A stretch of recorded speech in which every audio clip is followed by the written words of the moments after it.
Welcome to the deep dive.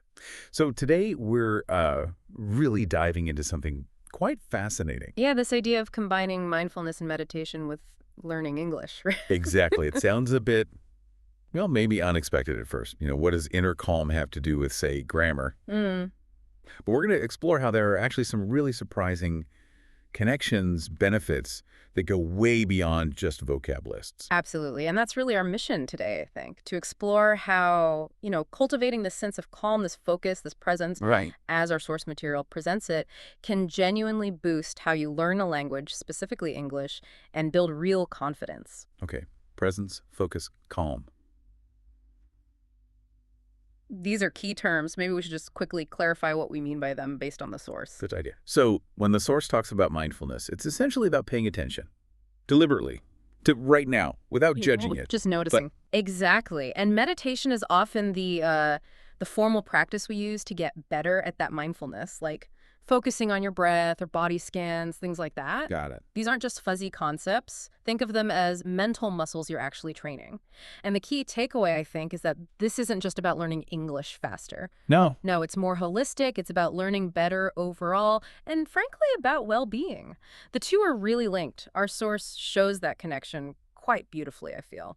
And speaking of the source, our guide for this is practical. It comes from excerpts from a document called Mindfulness for English Learners. Mm-hmm. Calm, focus, confidence. Mhm. And it really does offer a structured way in, almost like a toolkit, weaving these two things together. Yeah, a very practical approach. It gives a fresh angle on, some of those common roadblocks in language learning. Okay, let's unpack this then. The document jumps right in with this really inviting idea. Starting your day, calm, focused, and ready to speak English with confidence. Right off the bat. Yeah. And it makes you think, doesn't it? It asks you to consider your own morning. Mm. So just take a second, think about your typical start to the day. Mm-hmm. Are you usually feeling rushed, maybe a bit frazzled? Or do you actually feel, calm and present before you dive into things? I have to admit, I often lean towards rushed. Huh. I think many of us do. But that starting point is so vital. It connects directly to the psychology of learning, really. How our mental state impacts any performance. Okay, how so?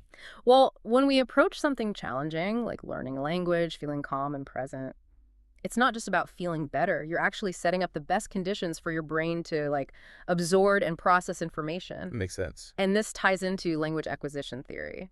There's this concept, Stephen Krashen called it the affective filter. Ah, I've heard of that. Right. It's like this mental shield. When you're anxious or stressed or self-conscious, the filter goes up. Knocking things out. Exactly. It makes it super hard for new language input to actually get through to the parts of the brain that handle learning. So by using mindfulness, the source is basically giving you a way to lower that filter. Actively lower it. Yeah. Make yourself more open, less inhibited. It's tackling a real psychological barrier head on, not just a nice to have, but crucial for effective learning. Okay, so lowering the barrier. And here's where it gets really interesting, I think, especially for English learners specifically.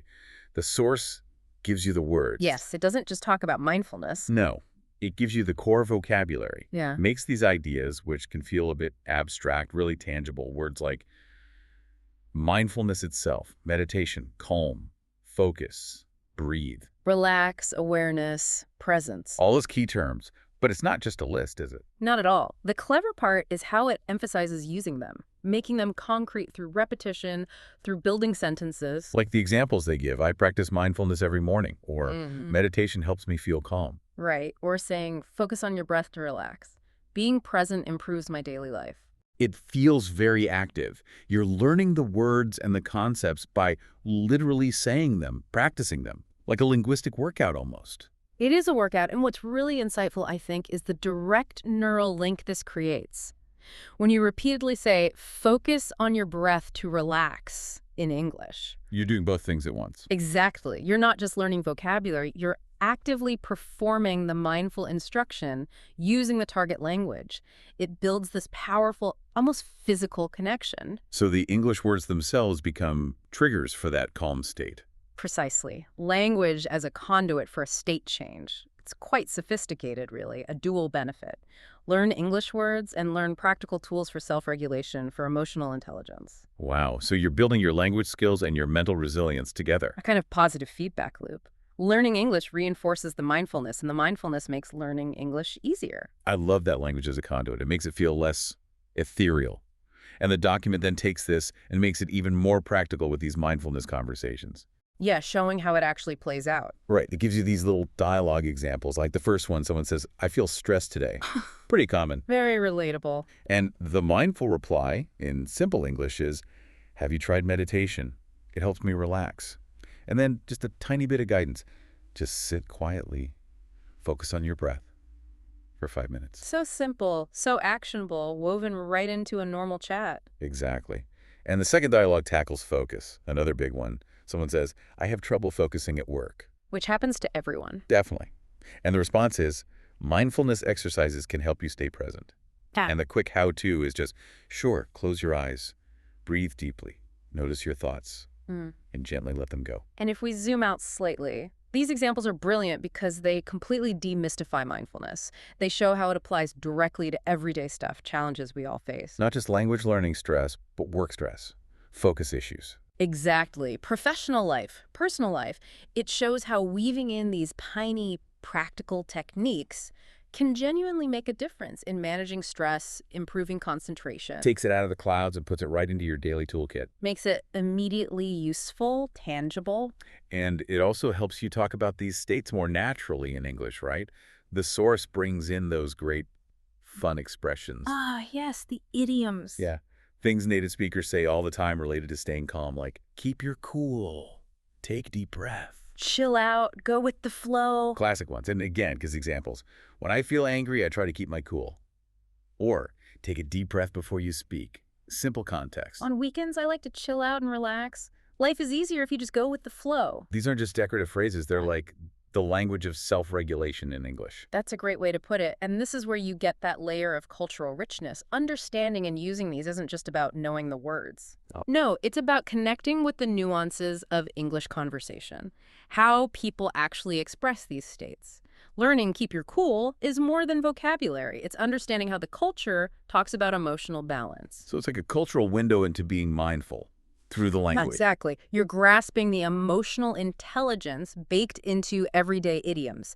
It lets you not just speak English, but feel and express these states like a native speaker might. That's a deeper level of fluency. That often gets missed, I think. Yeah. But it's key for real communication. Absolutely vital.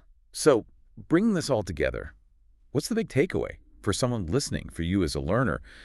The source's conclusion is really quite empowering, I found.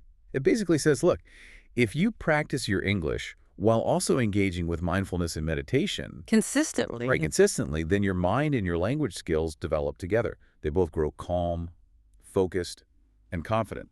It's integrated growth. It really is. And this prompts, I think, a really important question about just how transformative this integrated approach can be. Think about it. For so many language learners, the biggest hurdles aren't about grammar rules, are they? They're emotional. Definitely. Fear of mistakes, speaking anxiety. The frustration when you hit a plateau. So by actively working on these mental and emotional sides, the stress, the focus, the self-doubt, you can actually unlock much greater fluency and more enjoyment, too. So you're essentially rewiring your brain to associate learning with calm instead of stress. You tap into neuroplasticity, yeah. Oh. You make the whole journey feel more sustainable, more rewarding, ultimately more successful. It's about building a more resilient, self-aware learner, not just someone who knows more verbs. A better learner, not just a better speaker. I like that. Okay, so let's quickly recap this deep dive. We've really looked at the strategic, almost elegant pairing of mindfulness and English learning. We've touched on specific vocabulary, those fun expressions for calm and focus, and seen how practical conversations can bring it all to life. Making it real. And the core idea, the main benefit, seems crystal clear.